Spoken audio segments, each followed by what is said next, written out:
अगर आप जेईई की तैयारी कर रहे हो तो ये क्वेश्चन मिस मत करना। ये क्वेश्चन मैं आपके लिए लाया हूं स्पेशली। इसमें क्या है कि एक रेगुलर हेक्सागन है और रेगुलर हेक्सागन की जो साइड है वो ए आपको दे रखी है। एक प्रोजेक्टाइल हम लोग कर रहे हैं, इसको यहां से फेंका है और ये हेक्सागन के जो ऊपर के चारों कॉर्नर है इनको टच करते हुए इस पॉइंट पर जाके गिर जा रहा है। अब इस क्वेश्चन को शुरुआत करना कैसे है, सबसे पहले आप एक काम करिए, आप इसको हॉरिजॉन्टल एक्सेस मान लीजिए और ये जो लाइन है ये इसको वर्टिकल एक्सेस मान लीजिए। तो एक्स वाई प्लेन में इस क्वेश्चन को सॉल्व करते हैं। तो क्या करना है आपको, सबसे पहले इनके कोऑर्डिनेट लिख लीजिए वर्टेक्स के। ये कोऑर्डिनेट a/2, 0 आएगा, ये वाला कोऑर्डिनेट -a/2, 0 आएगा। अच्छा, ये प्रोजेक्टाइल यहां से फेंका गया, अगर ये 0 0 है तो सिमेट्री रहेगी, r/2, 0 आएगा और ये -r/2, 0 आएगा।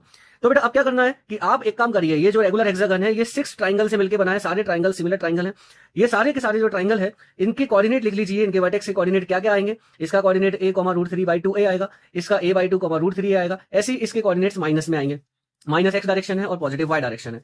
अब देखिए ये जो आपको पैराबोला दिख रहा है, ये पैराबोला कुछ इस तरीके का पैराबोला है। अगर इस पैराबोला की हम इक्वेशन लिखें तो किस तरीके से आएगी, ये एक शिफ्टेड पैराबोला है और नीचे की तरफ इसका फेस है। तो y = -k(x²) + k2 इस टाइप की इक्वेशन आएगी। इसमें कोऑर्डिनेट्स मैं सेटिस्फाई करा रहा हूं। तो पहले मैंने एक कोऑर्डिनेट सेटिस्फाई कराया a,√3/2, फिर दूसरा कोऑर्डिनेट सेटिस्फाई कराया a/2, √3 है। इसके बाद में क्या करना है आपको कि k1 और k2 की वैल्यू यहां से निकाल लीजिए। k1 और k2 की वैल्यू जैसे आप निकालेंगे, k1 की वैल्यू आ रही है 2/√3 और k2 की वैल्यू आ रही है 7/2√3। अब आपके पास में इसके मोशन की इक्वेशन आ चुकी है, which is y = -2/√3a(x²) + 7/2√3a।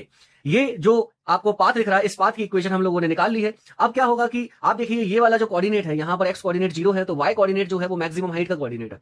तो अब इसमें हम लोग सेटिस्फाई कराएंगे x = 0 और y कोऑर्डिनेट रखेंगे हम h max। जैसे ही आप ये वैल्यू रखोगे तो आपके पास क्या आ जाएगा बेटा, h max की वैल्यू आ जाएगी। और एच मैक्स जो है वो होता है uy²/2g, y डायरेक्शन में जो वेलोसिटी है उसका (2g) आता है। अब इसके अगर आपको रेंज निकालनी है तो आप ये वाला जो कोऑर्डिनेट है इसको सेटिस्फाई कराइए। जब आप y = 0 डालोगे तो x कोऑर्डिनेट क्या आएगा बेटा, r/2 आएगा। तो आप यहाँ पर y कोऑर्डिनेट 0 डालिए और x कोऑर्डिनेट r/2 डालिए, तो आपके पास r की वैल्यू आएगी √7a। आप जानते हो कि रेंज जो होती है वो होती है 2ux uy/g। जैसे आप यहां पर वैल्यू डालेंगे, आप h max / r का रेशो ले लीजिए, तो आपके पास में uy/ux आ जाएगा। ये जो है ये प्रोजेक्शन एंगल आ जाएगा हमारा, ये एंगल आ जाएगा थीटा।